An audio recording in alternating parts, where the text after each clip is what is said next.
Yan na, ito po ang barangay hall ng Bukal. So hanggang dito po yung sasakyan nila muna kasi hanggang dito pa lang po yung kalsadang napapagawa. Hanggang dito po yung jeep, pumapasok po rito. Buhat po dito papunta ron sa property. Around 7 to 8 minutes. Papasok po tayo dito sa isang daan dito. Papunta po ron sa area. So sa ngayon lakad muna po talaga. Kasi ongoing pa lang po yung paggagawa dito ng kalsada. Na didikit po ron halos dun sa property na yun na siyang hektarya. So tara po, puntahan po natin doon yung property.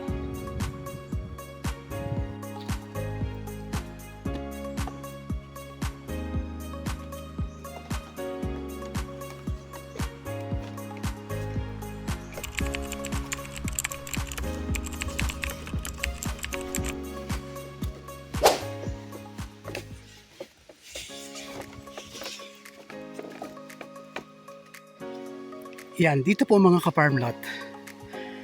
Ang lakad po buhat doon sa mismong barangay hall ng barangay Tabansak. Doon po tayo magmumula. Pero ito, sakop na po ito ng Kapaluhan property na to.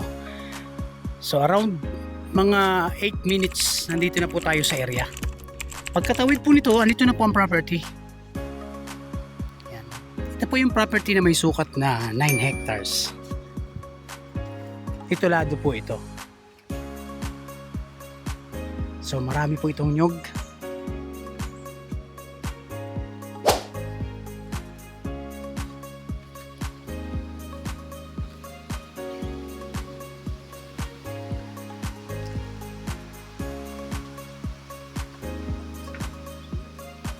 Binibenta na po ng may-ari kasi yung may-ari malayo po ang tirahan. Nasa Ragay po ang may-ari nito. So binibenta na po niya.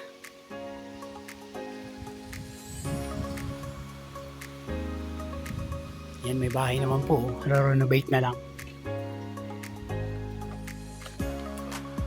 Napakaraming hardwood. So ang property po ay nagigilid po sa malaking ilog. Yun po halos ang pinakang boundary. Yan. Ito po ang isa pang hardwood, yung Nara. Ayan, may Nara po tayo.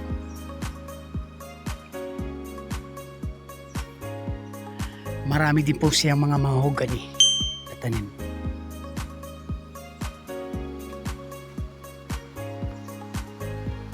Kita nyo, napakalaki ng kanilang lukaran. Bagamat wala rin silang bubong sa dami po ng kanilang hinaharvest dito.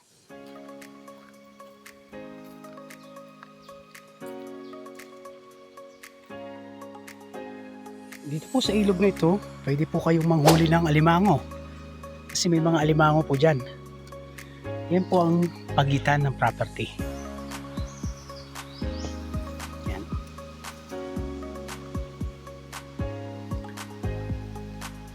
Mayroon din pong bamboo trees. Ayan po, may mga kawayanan din. Kaya pwede naman kayong gumawa ng kubo.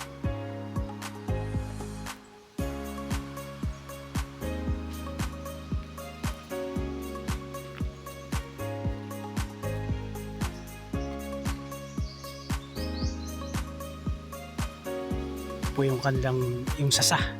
Kaya tawag, ginagawa po yung pawid na pambubong nipa.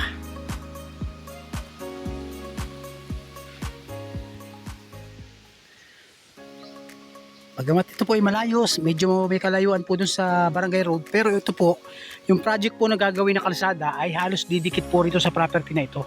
9 na hektarya po itong sukat, kaya medyo malaki po.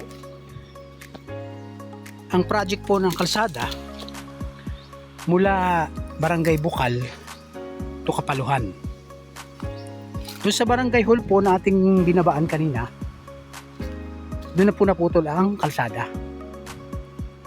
So itutuloy na po yun, kalsada na yon papunta rito sa Kapaluhan. Kaya halos didikit po itong lupa na ito doon sa kalsada. Mas lalapit po. Ito po, meron po ditong balon.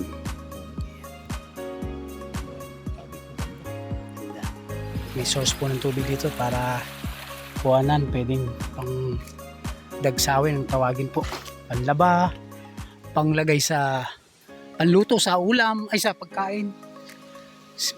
Yan. So marami lang po ngayon mga dawag kasi hindi na po nalilinis. May ilang bearing fruit katulad po ng mga mangga at saka santol. Ayan. May mga iba po siyang bearing fruit. May puno siya ng bangkal, so ibig sabihin matubig po yung area. Ayan yung bangkal na puno. Ayan, medyo nadawag-dawag na rito. Pero malinis naman po yung karamihang ilalim. Putulin lang po itong mga puno na itong mga umuusbong ng mga maliliit na puno. So may mga nyugan pa rin po dito.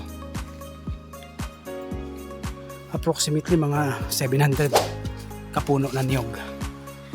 Bukod pa po yung mga hardwood. Matitigas na puno, nara.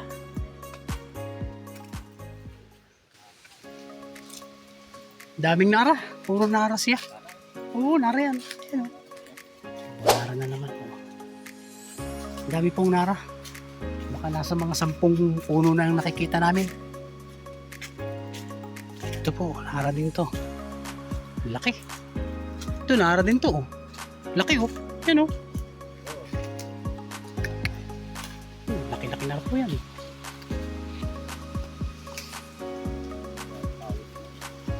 Daming kahoy. Ganda.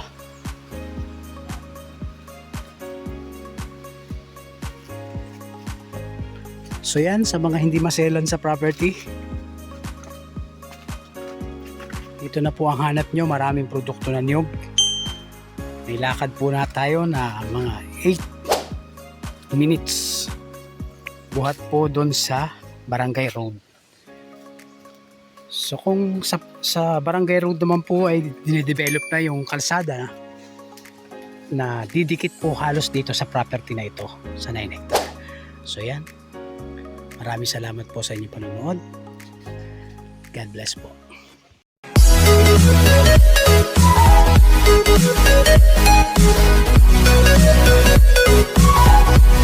back.